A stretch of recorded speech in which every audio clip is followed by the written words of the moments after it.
Okay, hi everybody, as promised, here's my first video of the hero quest using Dwarven Forge pieces. Instead of picking the very first quest in the book, I've gone a couple of quests in and chosen Lair of the Orc Warlord.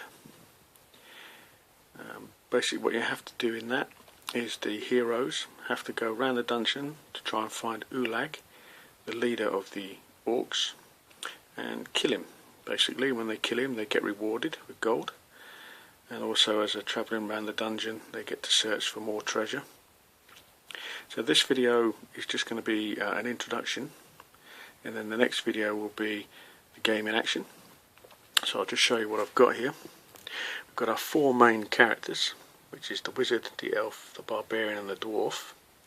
I've gone and picked the spell cards.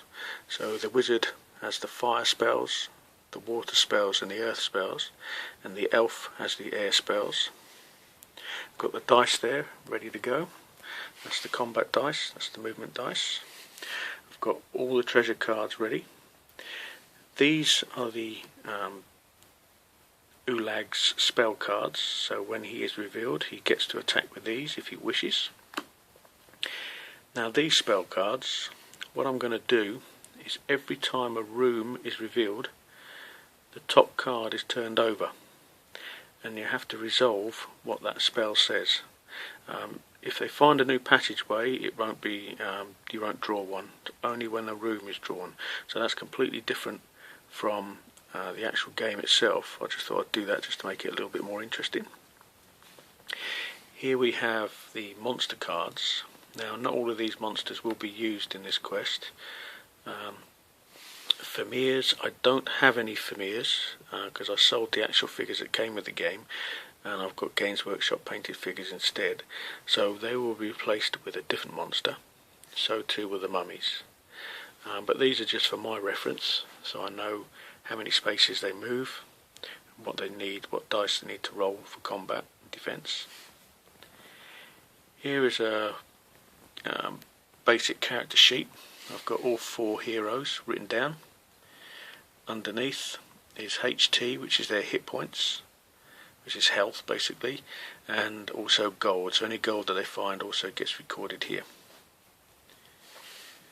So I'll give you a quick look at how the game starts. Here we have the first room. As you'll notice, you've got two heroes. That's the barbarian and the female elf on the stairway. The dwarf and the wizard aren't in play yet, they're just sitting outside. So as soon as these two move off the stairs, they will be replaced by the dwarf and the wizard. What they can see in this room is some goblins, a bookcase and some sacks of grain.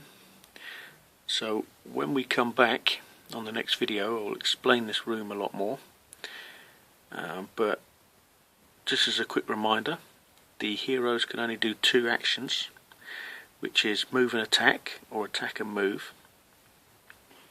They can move and search for secret traps. They can also move and search for secret doorways, or they can move and search for treasure, or vice versa. They can search first and then move.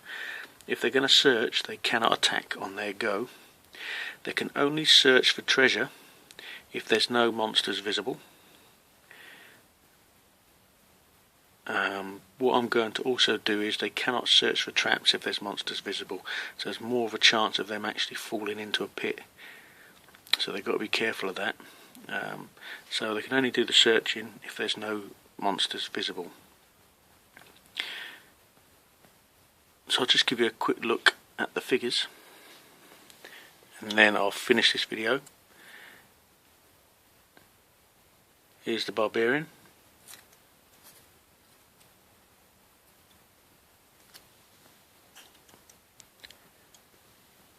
The female elf.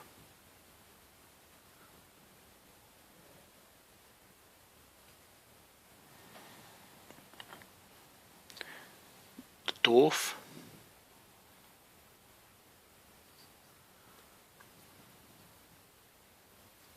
And finally the wizard, whose staff is just starting to break. I will glue that up before the next video. And it's fallen off. But that will be in place when we start the next video.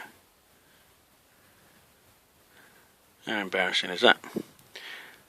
So, until the next video, which will be the first go of the heroes, which will be the barbarian first, I'll sign off here, and I'll catch you guys on the next video.